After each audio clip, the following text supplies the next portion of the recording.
So for people listening now, maybe they're driving in their car.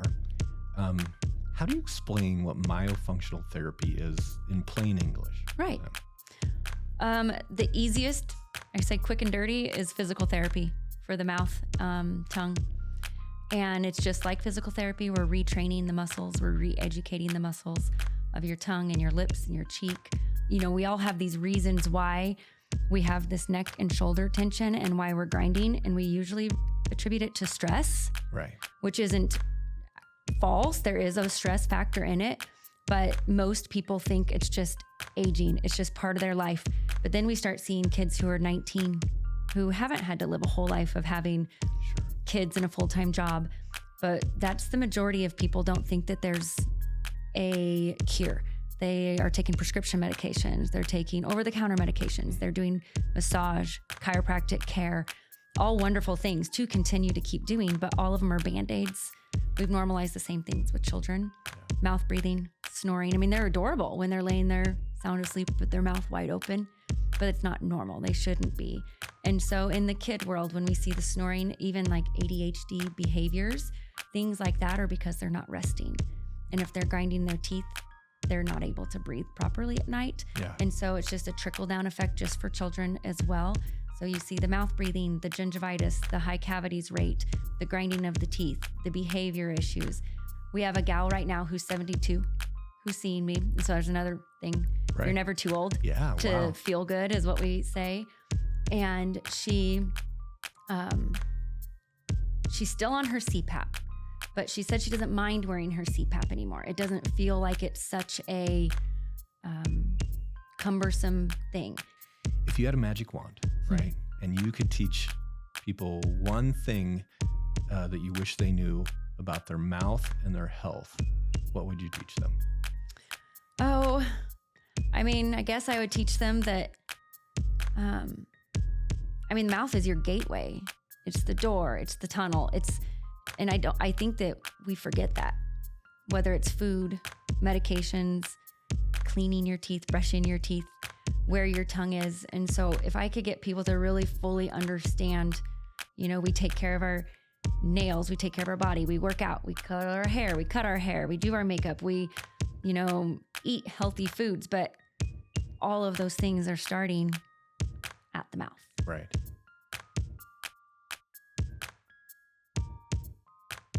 Welcome back to the podcast, friends. Today is a great one. I've got someone sitting down with me who's been doing work that honestly most people around here don't even know exists. Her name is Kelli Soucie. She's a registered dental hygienist and an orofacial myofunctional therapist, which is a mouthful, but here's the deal. She helps people fix how they breathe, how they sleep, and even how their tongue rests in their mouth.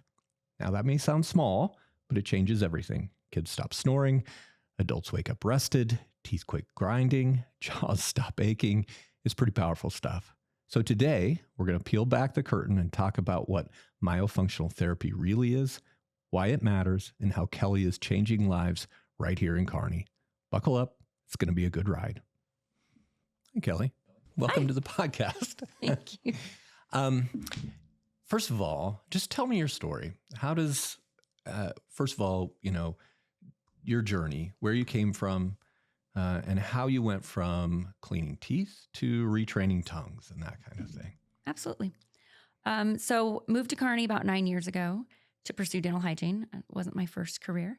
I'd actually been in graphic design before and even the elementary education system. And then I've always wanted to be in dentistry. If you go back to my preschool papers and it says, what do you want to be when you grow up? It was dentistry. And so I thought dental hygiene was pretty much my last stop. But I've always known that I've kind of been the kind of person who I will get stagnant. I need to keep learning. I need to keep chasing things. And so about 5 years into dental hygiene, decided that I kind of wanted to know more about certain aspects. And I didn't really think it was even dentistry related where I was going. I was heading more into the sleep factor. Oh, sure. With my husband being a respiratory therapist, Yes, we had a lot of discussions about sleep and sleep apnea. And so myofunctional therapy is something that I had learned about through continuing education and just researching. And so thought maybe we would start looking into sleep clinic type of stuff, sleep studies. Well, then, you just find every reason to pull back. Not right now, not today. We have someone graduating. We have something going on. Let's not get into that too much. And then we started seeing patients in the dental office that could benefit from this stuff. And it started with children. And we started seeing kids, they're just grinding their teeth down to just flat. I mean, if you saw them flat. And that's where it all started, was we thought children were going to be our big help, which they are. They're a huge part of it. But then once we started to get into children, and then once I went to further my education in it, we started realizing that it is way bigger than just kids. And it's way bigger than just grinding their teeth. It's everything from sleep to behavior issues, to facial structure, to like how a child even looks, how they grow, how they develop. And then it led into adults, TMJ, snoring, sleep issues, things like that. It just opened a Pandora's box of the whole body and of all ages. So for people listening now, maybe they're driving in their car. How do you explain what myofunctional therapy is in plain English? Right. The easiest, I say quick and dirty, is physical therapy for the mouth, tongue.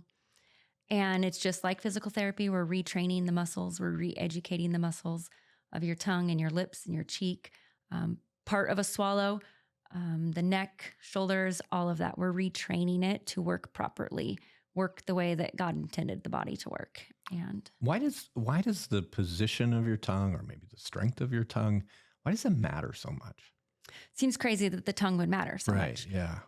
It matters a lot for the simple fact that it's part of your airway, and it's the entrance into the whole rest of your body. And so if it's not in the right spot, it'll affect your airway for sure. Where it's at affects the development of your whole jaw, face. That also impacts your airway. And so all kind of comes back to airway. Yeah. But the tongue's job is to develop your face, develop your palate, develop your jaw. So if the tongue's in the wrong spot, like let's say it sits low, the top part of your mouth won't develop correctly. If it sits forward, that's when you see, kids, adults that have the teeth that kind of sit forward, kind of flare forward. Right. If the tongue's not toned because it's being held down by a tie, it falls back into your airway and you snore. And if you snore, you grind. I mean, it's a very big domino effect. When I talk with you, I can't help. It's like in medicine when we have someone who, for instance, has, we treat someone with lice, and then all day long my head itches. Yep. Whenever I talk to you about this kind of stuff, I can't stop thinking about, where is my tongue in my mouth right now? Yeah. Like, do you, for patients that you've had, I would assume that some of them have come in maybe a little skeptical. When's the big aha moment? I mean, tell me about a patient that you've had that is like, oh my God, I didn't know that this could be better. Right. We see it a lot when we start talking to people. I think the biggest change that when people get an aha moment is if we start to talk about the neck and shoulder tension and the TMJ, because most people think that that's just part of life. And when I do talk to someone who says that they have TMJ, neck and shoulder tension, pain in the jaw, every one of them have a reason, not necessarily an excuse, but I say, okay, let's talk about your tension in your shoulders and your neck. Well, yeah, but I've had that forever. Yeah, I'm a mom. I'm a wife. I'm a boss. I'm an employee. I'm a daycare provider. I'm a doctor. I'm a nurse. We all have these reasons why we have this neck and shoulder tension and why we're grinding. And we usually attribute it to stress, right? Which isn't false. There is a stress factor in it, but most people think it's just aging. It's just part of their life. But then we start seeing kids who are 19 who haven't had to live a whole life of having kids and a full-time job. But that's the majority of people don't think that there's a cure. They are taking prescription medications. They're taking over-the-counter medications. They're doing massage, chiropractic care, all wonderful things to continue to keep doing, but all of them are Band-Aids. And so when we finally talk to someone and show them that they don't have to keep doing those things for the rest of their life, they're not doomed to snore forever. They're not doomed to sleep in a night guard, a snore guard, a CPAP. they're not doomed to just constantly being tight and having to turn their neck, having massages monthly, having chiropractic care weekly, that they can do those things, but do them more because they feel good. Yeah. Instead of having to do them to survive.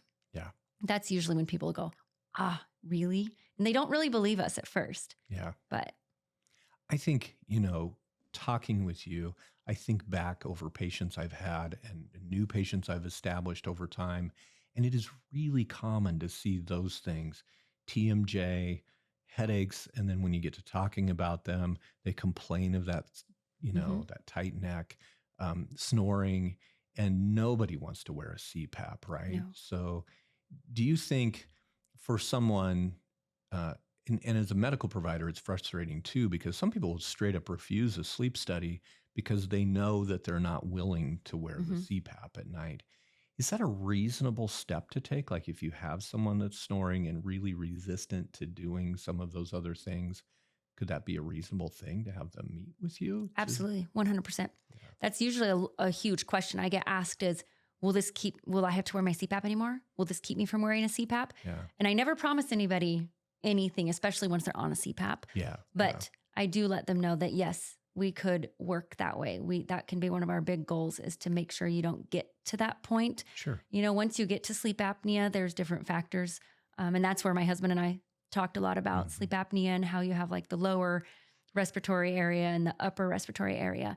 And so there's other factors that go into sleep apnea, like weight and other comorbidities like that could affect a lot of the reason why they'd be on a CPAP.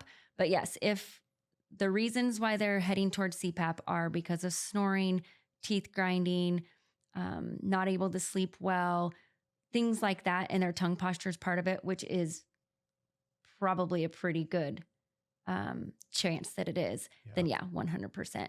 We have a gal right now who's 72 who's seeing me. And so there's another thing. Right. You're never too old to feel good, is what we say.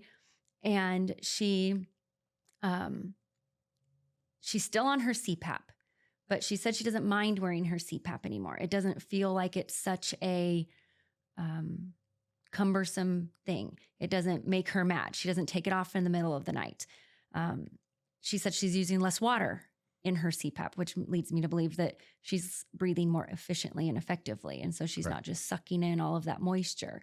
And so I can't really ever tell a person they're going to, you don't have to have your CPAP anymore. Right. Yeah. But I do think that we can definitely help them feel either more comfortable in their CPAP, get them to where they won't need their CPAP before they ever get on it, or even hopefully maybe get them to where they don't have to, if they can talk with their sleep doctor. And that's amazing, right? I It's can't pretty tell big. you how common that is.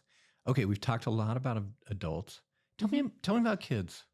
Yeah, so kids don't have the aha moments because they don't even know that they're doing it. Yeah. The adults are the ones that we see a lot of the like, I can turn my neck, I can lift my neck. I mean, they can feel it within, a handful of therapy sessions, and then they have the tongue tie release if they need it. And then through the therapy sessions, we're looking at 3-4 months in, and they're able to tell me that they feel good. And they had more of an identifiable reason why they came to myofunctional therapy. The children are usually, in our case, found in the dental chair, and they're grinding. They have high cavities, they're mouth breathing, things like that. And we've normalized in society all the things like we talked about with TMJ, that it's just normal. We've normalized the same things with children. Yeah. Mouth breathing, snoring. I mean, they're adorable when they're laying there sound asleep with their mouth wide open, but it's not normal. They shouldn't be. And so in the kid world, when we see the snoring, even like ADHD behaviors, things like that are because they're not resting. And if they're grinding their teeth, they're not able to breathe properly at night. Yeah. And so it's just a trickle down effect just for children as well. So you see the mouth breathing, the gingivitis, the high cavities rate, the grinding of the teeth, the behavior issues. And then you start talking to the parents more and more. And you say, do they sleep well? Oh yeah, they sleep. But then when you really dig into it, their blankets are twisted and turned all over them in the morning. They wake up and they're growly, they're grumpy, they're tired during the day, or they're extremely hyperactive during the day.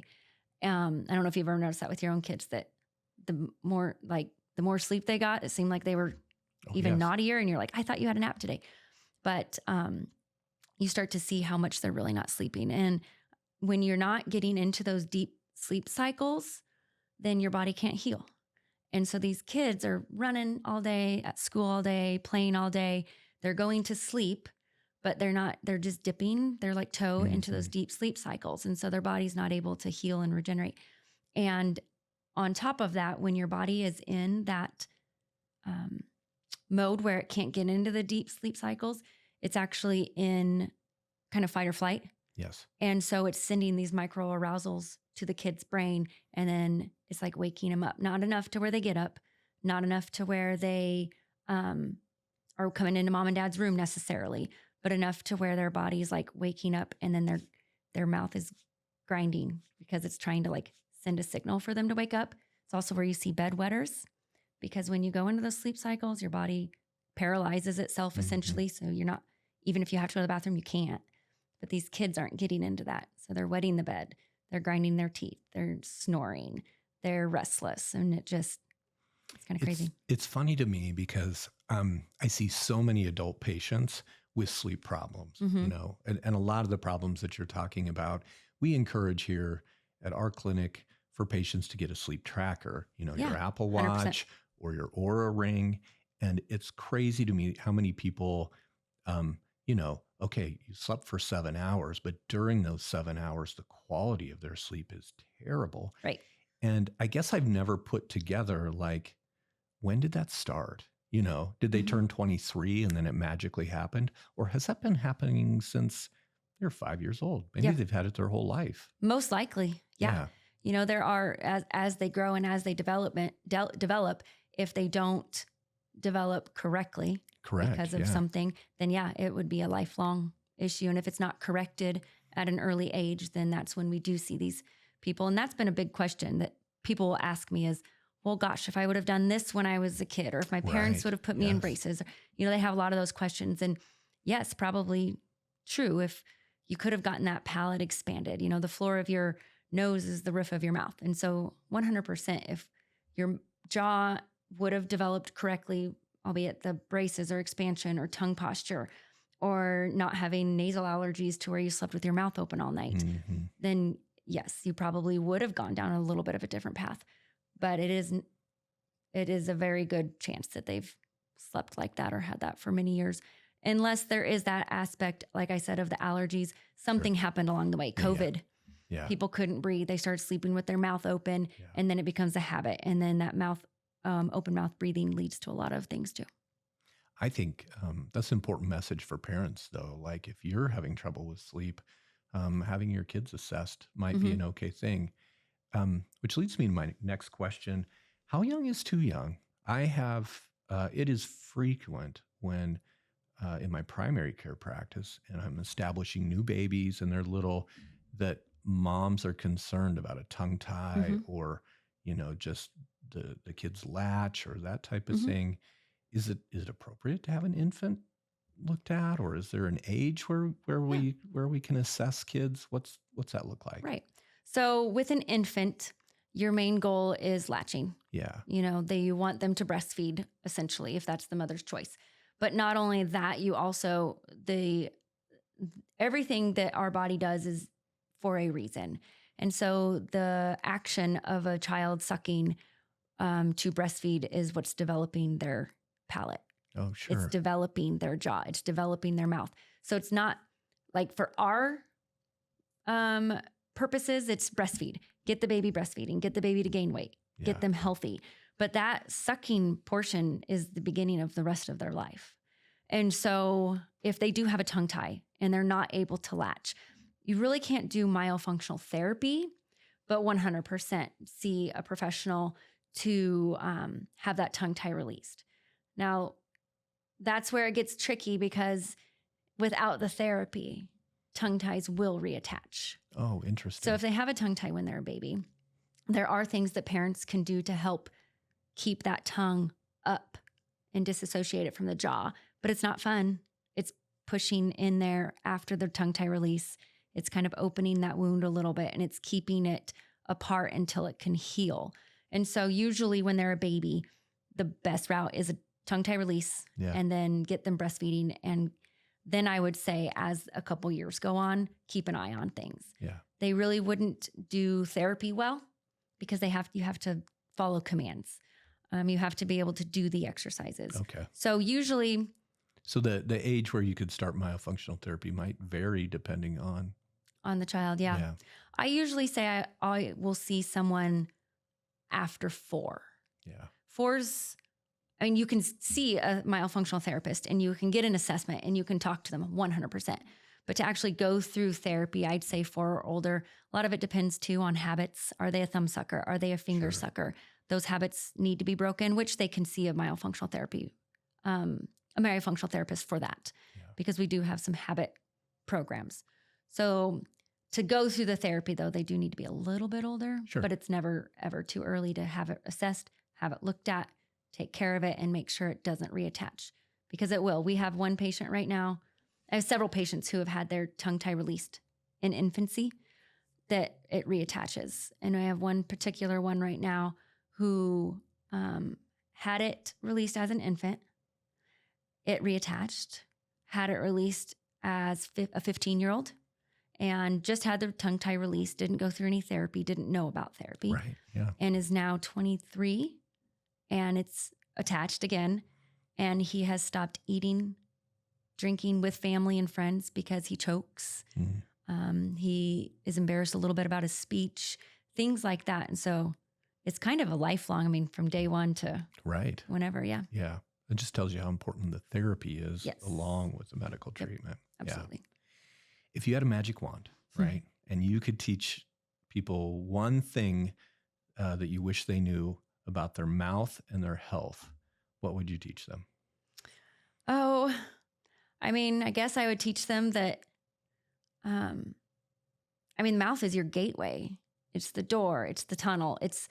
I think that we forget that, whether it's food, medications, cleaning your teeth, brushing your teeth, where your tongue is. And so if I could get people to really fully understand, we take care of our nails, we take care of our body, we work out, we cut our hair, we do our makeup, we, eat healthy foods, but all of those things are starting at the mouth. Right.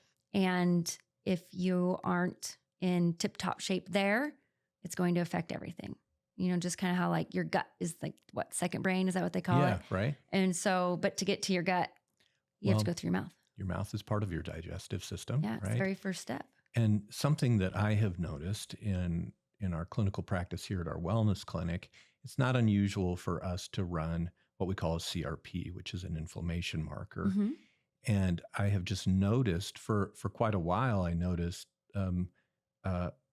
higher elevation. So CRP just measures inflammation, period. And it's not specific to any one thing, but consistently elevated CRPs. And what I have found is oftentimes when we try to find a root cause for that, it comes down to oral health. Like they have inflammation in their mouth. And it's not something that I think that people think about, but so they have this chronically elevated inflammation marker, and then they get that taken care of, and now it's back down to normal. So it affects everything. 100%. If you think about, you drink caffeine, and it gets into your bloodstream, and it wakes you up for the day. You take medication, goes through your mouth, down to your stomach, gets in. So anything you swallow is going down through your system. So if you have bacteria in your mouth, then you're swallowing bacteria all day. There are some great studies about Alzheimer's and dental plaque. Yeah. And so on the dental side of things, 100%, you have these bacteria that start out, good bacteria, then turn to bad bacteria. And the further down deep that they get into your dental pockets, turn into the bad bacteria that don't need oxygen, that can just hide in there and just, destroy your tissues. And you're just swallowing that all day, every day. And, you wouldn't swallow dirt from the ground all day. You wouldn't swallow, something you saw germs on the table. You wouldn't, I'll taste that. Yeah. You wouldn't do that. But we forget that that's in our mouth. And so from the dental hygiene stage, brush your teeth, floss your teeth, get that bacteria out of there. Chew sugar-free gum, keep a good pH in your mouth. All of those things to help with your gut and with your mind and all of those things. Okay. Walk me through this. I'm a patient that, let's say, I've been struggling with some snoring or TMJ or, stiffness in my neck. And I decide that I'm going to come in and get an evaluation. What happens first? Right. The evaluation, we always tell people you're going to think I'm weird because I'm going to say, stick your tongue over here, stick your tongue over here, put your tongue over here. And people don't understand why. I take measurements. I'll have you open your mouth and I'll measure it with your mouth open. Then I'll say, put your tongue in this spot and I'll measure it. And we get a good idea of the range of motion of your tongue. Is our tongue moving correctly? Is it moving as much as it should? I take a lot of pictures and video. I'll watch you chew. I'll watch you swallow water. And I get a good idea of how the muscles of your face and your neck and all of that are functioning, how your tongue is functioning. And from there, we can decide a plan. We can make you your treatment plan, essentially. And if it's, snoring, you would get a treatment plan with certain exercises to tone your tongue, to make sure your tongue is in the right spot. If it's that your jaw did not develop and we're looking at that route, then you would have exercises for that. And so a lot of the exercises cross over, but everyone gets their own personalized treatment plan based on what they have been going through. We dive deep. We talk about your birth. We talk about if you, for women, if they've had babies, because it's all the connective tissue is a part of it. That tongue tie is a piece of connective tissue. So we start digging down deep into your births you've had.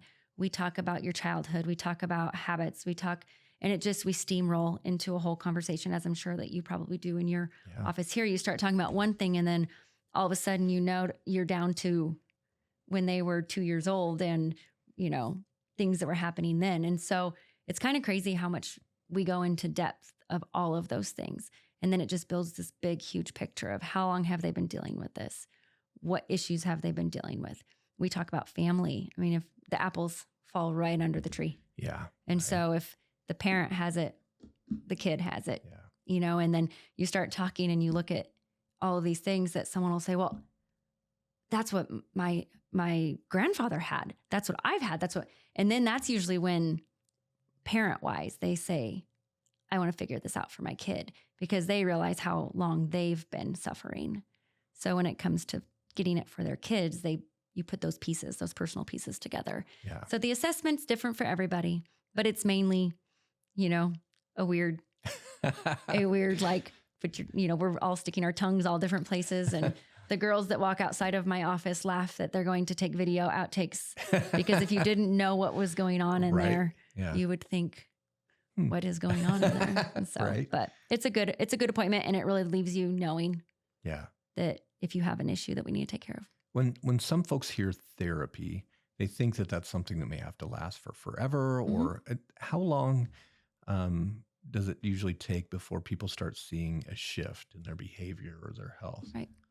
So the therapy is longer than people probably want it to be because we are retraining something, especially for an adult who they've been using for 40 plus years in a certain way. But they do start seeing results. So let's say someone has a tongue tie, because that is pretty common. So we'll kind of go off that track. They have, about 5 or 6 weeks of therapy prior to a tongue tie release. And it's kind of the warm up. We're stretching the muscles out. We're pre-educating. We're getting them to a point that as soon as that tongue tie is released, because all of a sudden your tongue's gonna be like, what am I doing? I've got all this tongue. So they may see results in those first few weeks just because we're stretching them. It's like working out. You get to about 6 weeks of working out and you're like, oh, I can kind of notice a difference. Right. So then we release the tongue. Now the tongue tie release, people feel a pretty great release in symptoms if they have the TMJ, the neck and shoulder tension, because all of this is tied up here. And so we're severing that tissue. So they will almost instantly feel relief in the chair after the release. Mm-hmm. Awesome. And we have had, I want to say everyone that we've released their tie as an adult that had the tension in the chair went, oh. Wow. Yeah. That is awesome. It's amazing. Yeah. And it'd be easy to stop there because you're like, oh, it feels okay, great. And so we really encourage them, no, we can't stop there. And so then, you jump right back into therapy. And then that's when it gets intense and we really are retraining everything. We're working hard and it's a job. You do it at home 3 days a week. I can teach you, but then you have to take it home and do it. Right. And because your tongue just doesn't all of a sudden know what to do now. So then people during that intensive phase do start feeling as we slowly go. So I'd say by about month 3, they are feeling a lot of relief from symptoms. They're telling me they're not snoring as much. They're not using that CPAP moisture as much. They're feeling good. They're sleeping well. Their trackers, because I do it same as you. I encourage sleep trackers because you don't know what you don't know. Right. And so I'm like, look at the data, look at the facts. And so by about, 3-4 months, they're feeling good, but we're not done because then we kind of go from this intensive phase into a generalization phase where we're teaching you how to live your daily life with your tongue in the right spot, with your lips closed, with your teeth not grinding together, breathing efficiently. And then from there, we go into basically the habituation phase where now your mind is just telling your tongue, you sit here. Yeah. Your mind's telling your lips, you're here. You're sleeping well and your brain's telling everything to work correctly and it is working correctly. So I'd say as far as and everyone's different. Every myofunctional therapist is different. As far as I believe, I think you need to go about that 6 months. I tell my patients I'm kind of yours for a year because if we get to the end of 6 months and we still have some work to do, then we do some work. But I would say plan on about 5 to 6 months of therapy for the best results to get you to where you start, you stretch, you get going, you work out, and then you habituate it. Okay. And so let's make it really simple for people. What would be signs that people need to see Kelli? 100%. So I'll split it into 2 for you because there's children and there's adults, and they have crossover. But so far as if you're a parent and you're looking at your child, if they're snoring, take them. Okay. If they are open mouth, like they're sitting there watching TV and their mouth's open, look into it. If they're sleeping at night and their mouth is open, look into it. Time to see Kelli. Yep. Right. Drooling all over their pillow. You start to then, if they're grinding their teeth, you hear it or you see it. Time to see Kelli. Time to see Kelli. Speech issues that aren't appropriate age. You have your age appropriate sounds. Right. But then if you start having these kids that have strong lisps, I think a lisp is supposed to end after only a few years. So, you have a 5-year-old who's lisping real bad, see Kelli. Okay. We work really closely with the orthodontists here in town. Yeah. And so they've been a great resource for us and back and forth because if they have an anterior tongue thrust, you see the kids that have the teeth kind of splayed out or they everything, they're going to wreck their braces. Yeah. You're going to put braces on this kid 2-3 times. And so we have a great relationship with the orthodontist in town where we refer back and forth to each other because they know they don't want to go put braces on these kids. Right. And then have them again and again. And so that's another sign. You have a teenager who's been through orthodontics. You just dropped a lot of money on them and they swear they're wearing their retainer, but their teeth are shifting. Yeah. So that's a huge sign. Any of those things, 100%, kids need to see a myofunctional therapist. Adults, any of those things as well. We see adults come in that say, I've been through braces 3 times.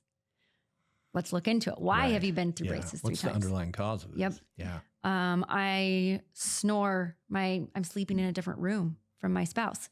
Why are you snoring? Right. We need to figure that out. I'm grinding my teeth. I'm clenching my teeth. Why? Yeah. I have neck and shoulder tension. Why? So any of these things are worth looking into. If you're seeing the chiropractor once a month and you're going right back into neck and shoulder tension, come see me.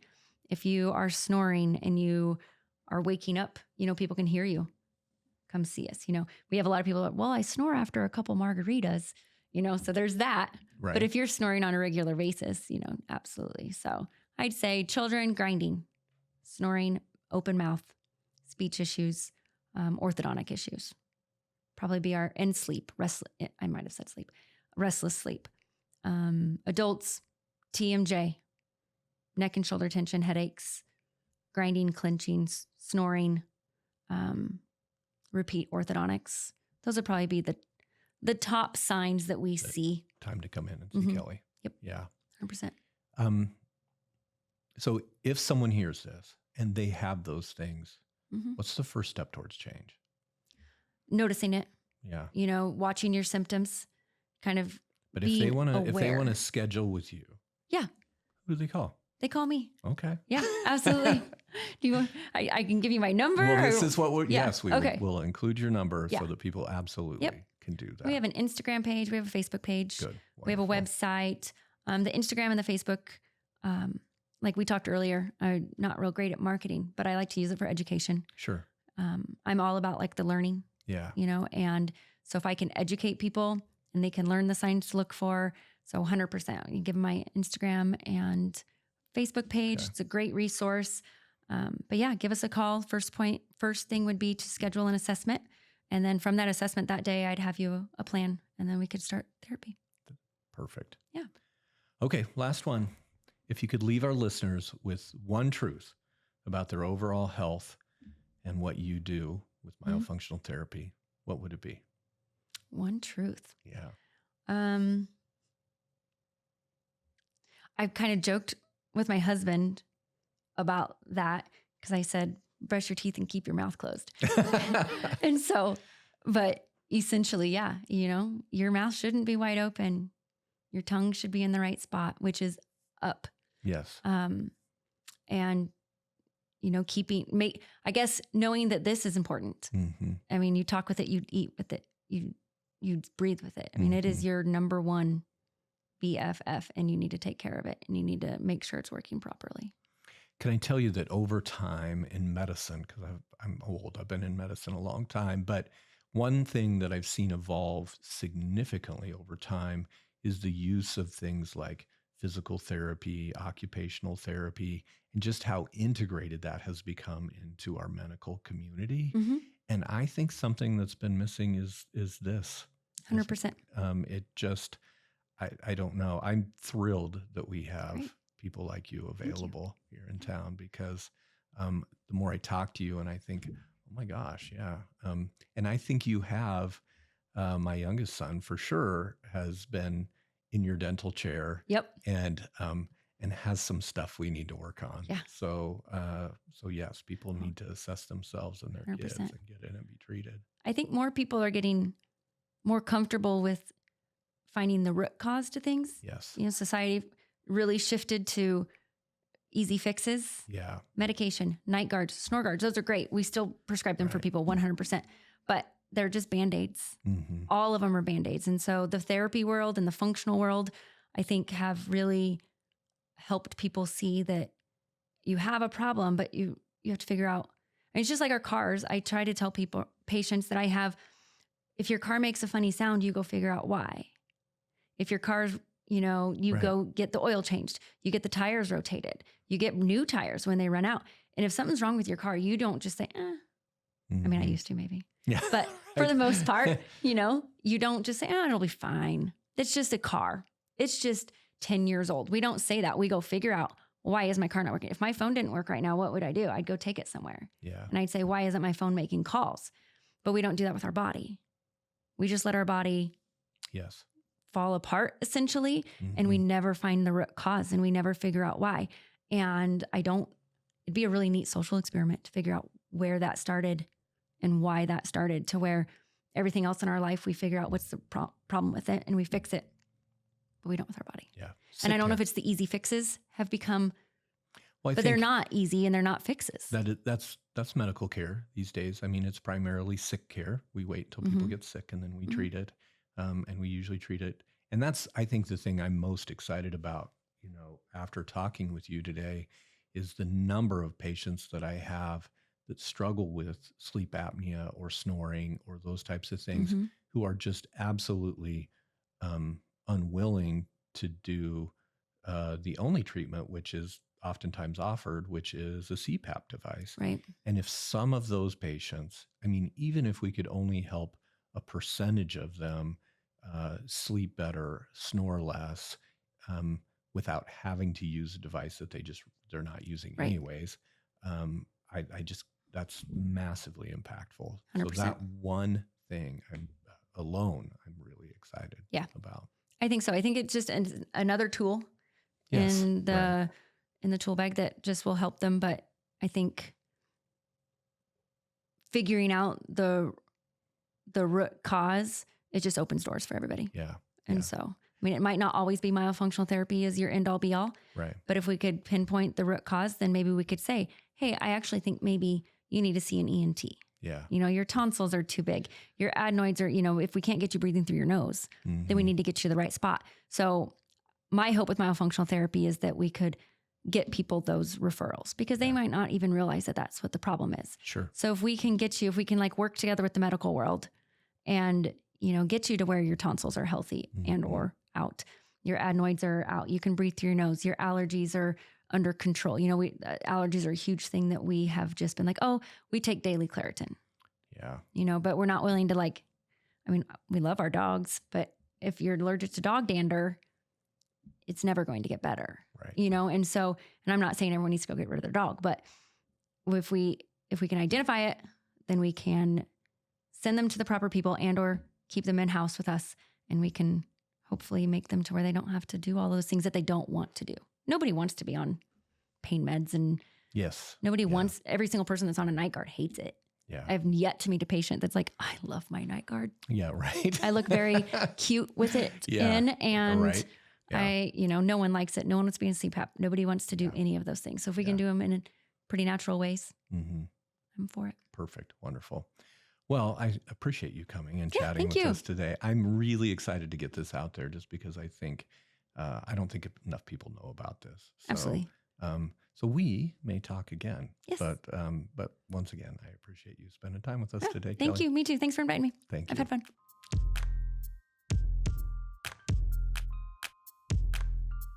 And that's a wrap on today's conversation with Kelli Soucie of Kearney Myofunctional Therapy. I told you it was going to be good. If you've been listening and thought, wait a second, that sounds like me or my kid or my spouse, don't ignore it. Sleep, breathing, tongue posture, it all ties together. And Kelli and her team are doing incredible work right here in our backyard. I'll drop her info into the show notes so you can reach out, ask questions, or set up a visit if you'd like. And as always, thanks for riding along with me. Keep chasing health, keep chasing life, and remember, feeling older is a choice. Let's take it back.